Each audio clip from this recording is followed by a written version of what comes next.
Hello guys, അപ്പോൾ നമ്മുടെ Meta എഐക്ക് 10 ആക്ടേഴ്സിനെ photo അയച്ചു കൊടുത്തിട്ട് പറഞ്ഞു ഇവരുടെ ബ്യൂട്ടി 10ൽ റേറ്റ് ചെയ്യാൻ വേണ്ടിയിട്ട്.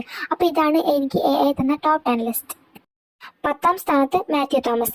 8.8 ആണ് എഐ 10ൽ മാത്യു തോമസിന് റേറ്റ് ചെയ്തിട്ടുള്ളത്. 9ാം സ്ഥാനത്ത് നെസ്ലിൻ കെ ഗഫൂർ. 8.9 ആണ് 10ൽ എഐ നെസ്ലിൻ കെ ഗഫൂറിന് റേറ്റ് ചെയ്യുന്നത്. 8ാം സ്ഥാനത്ത് 2 പേരുണ്ട്, സന്ദീപ് പ്രദീപും അതുപോലെ തന്നെ ഗണപതിയും. 9.0 ആണ് 10ൽ ഇവർക്ക് രണ്ടുപേർക്കും എ റേറ്റ് ചെയ്തത്. 7ാം സ്ഥാനത്ത് ആസിഫ് അലിയാണ്. 9.3 ആണ് 10ൽ ആസിഫ് അലിയുടെ റേറ്റിംഗ്. 6ാം സ്ഥാനത്ത് നേരത്തെ പോലെ തന്നെ 2 പേരുണ്ട്, ടോവിനോ തോമസും അതുപോലെ തന്നെ നിവിൻ പോളിയും. ഇവർക്ക് രണ്ടുപേർക്ക് 9.4 ആണ് റേറ്റിംഗ്.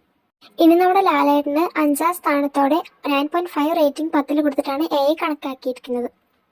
4ാം സ്ഥാനത്ത് ദുൽഖർ സൽമാൻ 9.6 റേറ്റിംഗോട് കൂടിയും 3ാം സ്ഥാനത്ത് ഫഹദ് ഫാസിൽ 9.7 റേറ്റിംഗോട് കൂടിയും 2ാം സ്ഥാനത്ത് പൃഥ്വിരാജ് സുകുമാരൻ 9.8 റേറ്റിംഗോട് കൂടിയും 1ാം സ്ഥാനം നമ്മുടെ സ്വന്തം നമുക്ക് 10 ഔട്ട് ഓഫ് 10 റേറ്റിംഗിൽ വിജയിച്ചിരിക്കുന്നു.